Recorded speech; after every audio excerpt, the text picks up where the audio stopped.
Ils ont ramené la graine à la vie par accident. 2 mois après la mort du petit rover dans son cratère, un nouvel atterrisseur s'est posé dans la même région.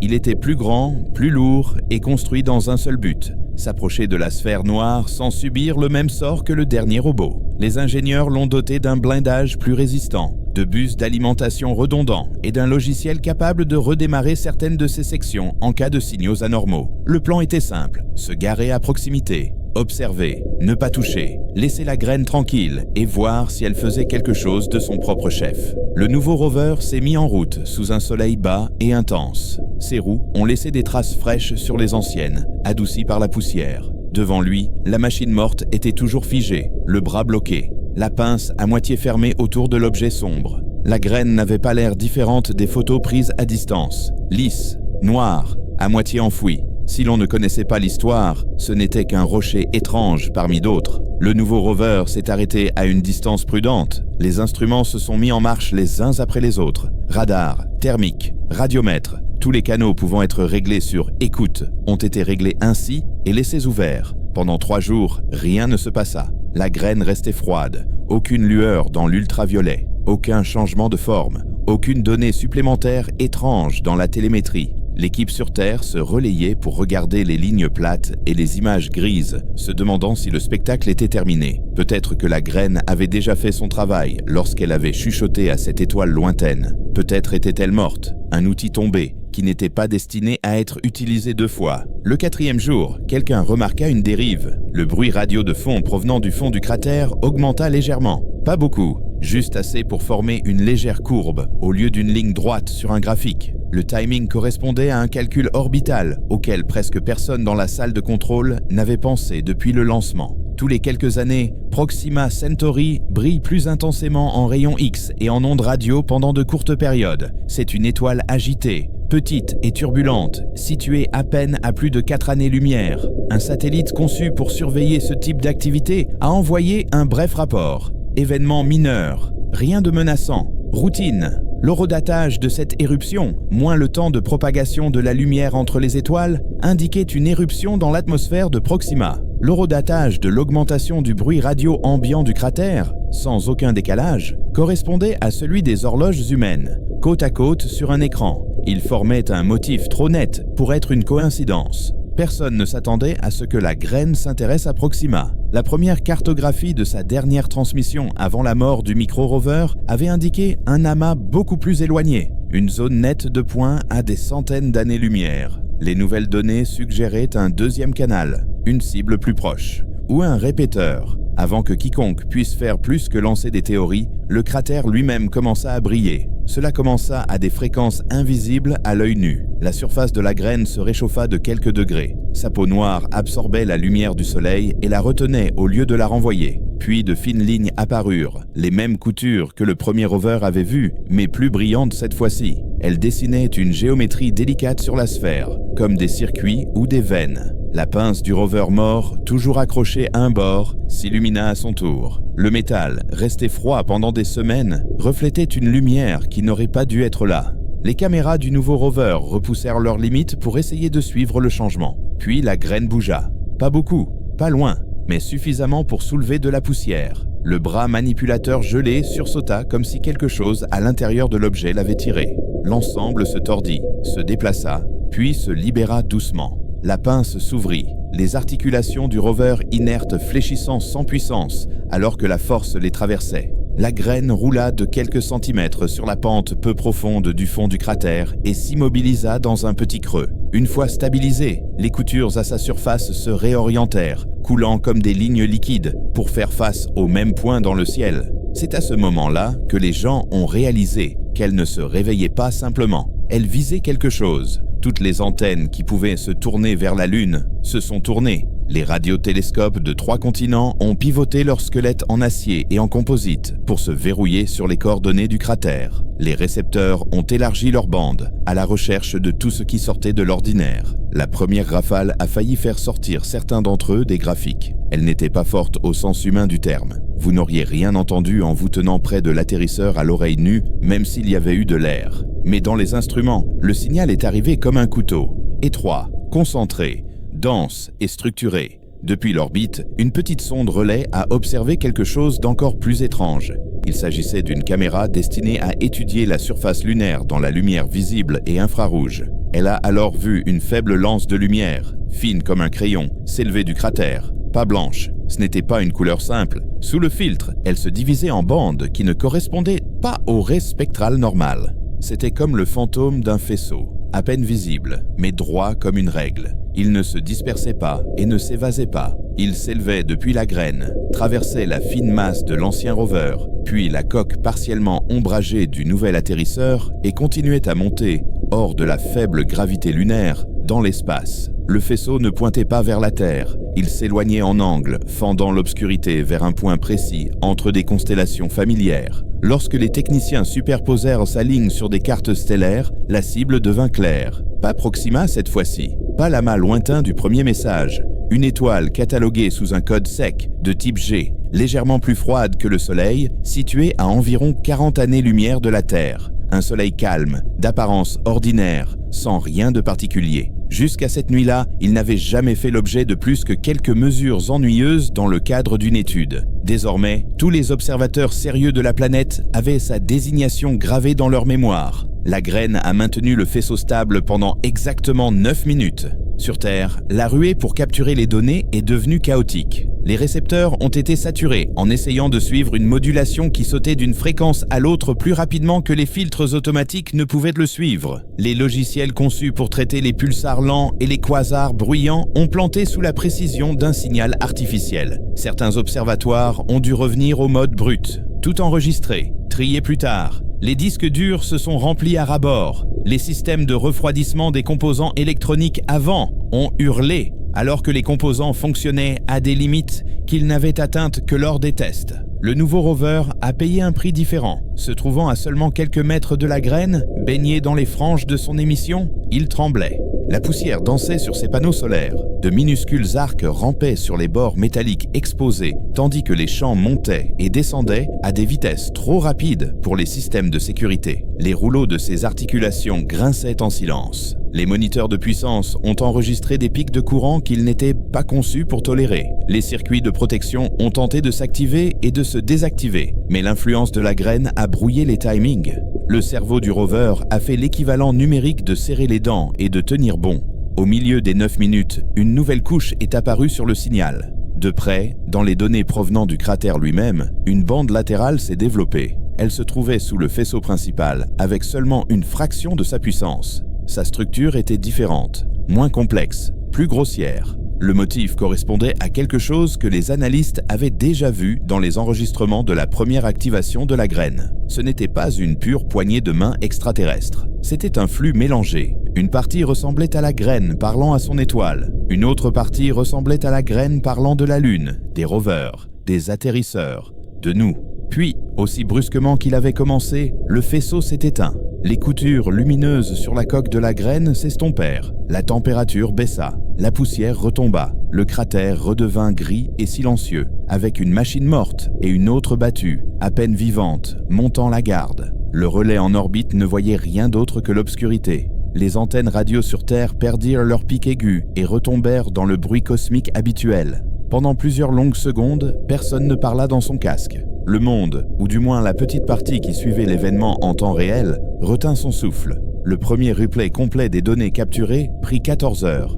Les équipes travaillèrent en parallèle, nettoyant le bruit des instruments, alignant les chronologies des différents observatoires, comparant ce qui avait été vu depuis l'orbite avec ce qui avait été entendu au sol. Le faisceau lui-même, une fois converti en une forme plus claire, était d'une élégance terrifiante. Sa base portait ce qui semblait être des séquences d'étalonnage, des nombres premiers, des rapports géométriques, une déclaration d'intelligence que tout mathématicien reconnaîtrait. Par-dessus, il y avait quelque chose de plus dense, comme un support d'information compressé. Personne ne pouvait dire ce qu'il contenait, seulement qu'il utilisait un système de codage que les ordinateurs humains ne comprenaient pas immédiatement. La bande latérale, cependant, était plus simple. Une fois agrandie et visualisée en 2 dimensions, elle se transformait en une image. Pas une image claire que l'on pourrait accrocher au mur, plutôt une carte topographique. Des lignes, des dégradés, des pics et des creux dans l'intensité du signal. Lorsqu'un jeune analyste superposa cette carte fantomatique sur une carte topographique de la région lunaire autour du cratère, l'ajustement était presque parfait. La graine avait envoyé un modèle de l'endroit où elle se trouvait, le sol environnant, les positions des 2 rovers et de l'atterrisseur, même l'anneau de verre peu profond résultant de son propre impact. C'était comme si, tout en parlant dans les profondeurs, elle s'était retournée et avait pris un croquis rapide et approximatif de son emplacement actuel, qu'elle avait joint à la conversation. Une petite étiquette, une adresse de retour. Les gens se sont disputés sur la signification de tout cela. Certains ont dit que c'était évident. La graine était une sonde. Elle avait maintenant téléphoné chez elle, non pas une, mais 2 fois, en donnant ses coordonnées. Voici où je me trouve. Voici ce qui se trouve près de moi. Si quelqu'un ou quelque chose à l'autre bout du fil s'en souciait, il disposait désormais d'une carte précise pour trouver un rocher sans air avec une nouvelle infestation intéressante. D'autres ont adopté une position plus optimiste. Peut-être que la carte n'était pas destinée à une invasion. Peut-être s'agissait-il d'un repère. Voici où vit une espèce suffisamment intelligente pour construire des machines, suffisamment proches pour capter un murmure. Si vous voulez dire bonjour, visez ici. Les ingénieurs qui avaient transpiré sur leur rover avaient leurs propres préoccupations, plus immédiates. Leurs machines étaient à nouveau en train de mourir. Dans les heures qui ont suivi l'arrêt du faisceau, ces systèmes ont commencé à tomber en panne, les uns après les autres. Pas de manière explosive, pas d'une manière qui suggérait une attaque directe, plutôt comme l'effondrement lent de quelque chose qui avait été poussé juste au-delà de ses limites de conception. Les compteurs de rayonnement étaient plus élevés que la base de référence, mais pas mortels. Les registres thermiques ne montraient aucune fusion. Pourtant, lorsqu'ils envoyaient des commandes, les réponses arrivaient tardivement ou pas du tout. Les secteurs de mémoire clignotaient hors ligne. Un moteur de roue s'est bloqué en plein virage. Le rover pouvait toujours voir la graine. Il pouvait toujours mesurer sa portée. Il ne pouvait tout simplement pas bouger. Ils firent ce qu'ils purent, réparant tant bien que mal, réattribuant des fonctions, détournant l'énergie des systèmes non essentiels. Ils réussirent à pivoter la caméra une dernière fois, juste assez pour cadrer la graine de près. La sphère semblait inerte. Aucune lumière, aucun mouvement. Dans le contraste saisissant du midi lunaire, elle aurait tout aussi bien pu être un morceau d'obsidienne. La dernière image envoyée par le rover fut ce cercle parfait et figé, centré dans le champ de vision.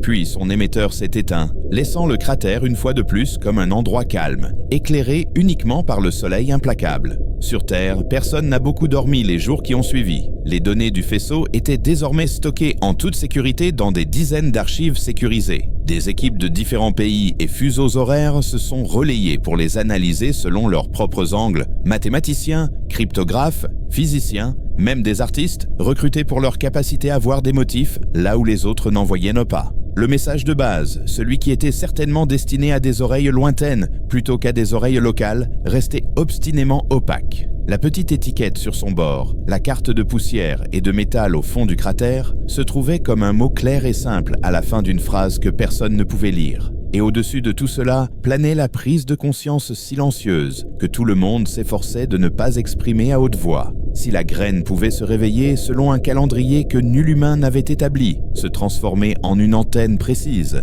et atteindre des années-lumière avec un faisceau que nul sur Terre n'aurait pu construire, alors elle fonctionnait selon une horloge qui se moquait bien des calendriers humains. Cette rafale de 9 minutes n'était peut-être qu'une étape dans une séquence établie bien avant qu'un singe intelligent ne ramasse une pierre. Quelque part, à 40 années-lumière, une étoile avait été pingée. Dans 40 autres, ou 4, ou 400, quelque chose pourrait répondre d'une manière qui ne pourrait être ignorée. La seule chose que les humains avaient vraiment accomplie, avec leurs rovers, leurs antennes paraboliques et leur collecte frénétique de données, était d'avoir été témoins d'un clic dans un mécanisme plus ancien et plus grand que toute leur histoire. Au début, le monde en général ne savait pas où placer cet événement dans son histoire. Il était trop important pour être classé à côté de la météo et des élections, trop abstrait pour susciter les réactions viscérales d'une menace visible. Aucune ville ne s'est effondrée, aucune lumière ne s'est éteinte. La Lune semblait la même dans les télescopes amateurs. Seuls ceux qui avaient observé le faisceau dans les données ont senti le sol se dérober sous leurs pieds. Pour eux, la question n'était pas de savoir si quelque chose d'extraordinaire s'était produit. Il s'agissait de savoir quoi faire maintenant que c'était le cas. Il n'existait aucun protocole pour « nous venons de voir un appareil sur notre Lune communiquer avec une étoile située à une demi-vie de distance ». Certains voulaient tout de suite le dire à tout le monde. dans les termes les plus directs possibles. Nous avons vu une machine qui n'est pas de notre fabrication. Elle est active, elle est connectée, elle n'est pas seule. Ils affirmaient que cacher une telle vérité, même temporairement, était une deuxième forme d'arrogance qui venait s'ajouter à la première, qui consistait à supposer depuis si longtemps que le ciel était vide. D'autres conseillaient la patience. Comprendre le contenu du faisceau était plus important que d'annoncer son existence. S'il s'agissait d'un avertissement, d'une série d'instructions ou même d'une simple déclaration d'intention, il valait mieux en avoir une idée précise avant de le laisser envahir l'imaginaire collectif. Dans les salons et les petits coins d'Internet où des bribes de l'histoire avaient déjà fuité, les débats ont dépassé le cadre académique pour devenir personnels. Si nous sommes sur le réseau de quelqu'un d'autre, à demander une personne, cela fait-il de nous des invités, des locataires ou des intrus? Une autre personne a rétorqué que ces mots n'étaient peut-être pas appropriés. Les réseaux ne se souciaient pas de ce que leur paquet pensait être acheminé. Une voix plus discrète a suggéré que la métaphore appropriée n'était peut-être pas celle des voisins ou des envahisseurs, mais celle des jardiniers et de la végétation sauvage. 3i/Atlas, la graine, le faisceau, l'étoile lointaine, tous pourraient faire partie d'un système d'élagage et d'entretien à une échelle trop grande et trop vaste pour que l'esprit humain puisse la comprendre. Les mois se transformèrent en une douce attente. Aucun deuxième rayon ne s'éleva du cratère. L'étoile lointaine ne brillait plus d'une manière qui se démarquait de son scintillement normal et discret. La graine, vue lors des passages orbitaux suivants, restait exactement là où elle avait roulé. Une marque sombre sur les images à haute résolution, qui ne se distinguait pas d'un rocher de basalte à première vue. Le seul indice d'un changement résidait dans les archives et dans l'esprit de ceux qui continuaient à ouvrir les mêmes fichiers, à effectuer de nouvelles analyses, dans l'espoir qu'un détail négligé dans le schéma se résolve soudainement en une compréhension. Cela ne s'est jamais vraiment produit, mais de petites coïncidences sont apparues. Des ratios qui se répétaient, des décalages temporels qui laissaient entrevoir des cycles. Suffisamment pour prouver que le faisceau n'était pas une improvisation ponctuelle, mais une étape franchie par quelque chose qui suivait un chemin longuement tracé. Une nouvelle génération d'étudiants a commencé à choisir ses domaines d'études en pensant à la graine. Certains se sont orientés vers la radioastronomie, rêvant d'être dans le bon observatoire, la bonne nuit, lorsque l'étoile lointaine ferait enfin quelque chose d'indubitable. D'autres ont choisi la robotique planétaire, souhaitant construire le prochain rover, celui qui redescendrait dans ce cratère avec des jambes plus solides et un esprit plus intelligent. Quelques-uns, attirés par l'étrangeté de tout cela, ont choisi des disciplines qui n'avaient aucun lien direct avec l'espace. La linguistique, l'anthropologie, la philosophie. Ils se sont interrogés sur la manière dont une espèce devrait se comporter lorsqu'elle découvre que sa lune n'est pas seulement un rocher, mais un nœud dans un maillage invisible. Sur la lune elle-même, la poussière a lentement commencé à adoucir les bords des traces autour du cratère. La lévitation électrostatique et les micrométéorites ont fait leur travail lent et patient. En quelques décennies, les traces laissées par les pattes de l'atterrisseur et les roues des rovers se fondraient dans le bruit général du régolithe. Même si l'anneau de verre laissé par l'arrivée de la graine durerait probablement plus longtemps, la sphère noire, plus dure et plus étrange que tout ce qui existe naturellement ici, perdurerait bien au-delà. Si personne ne revenait,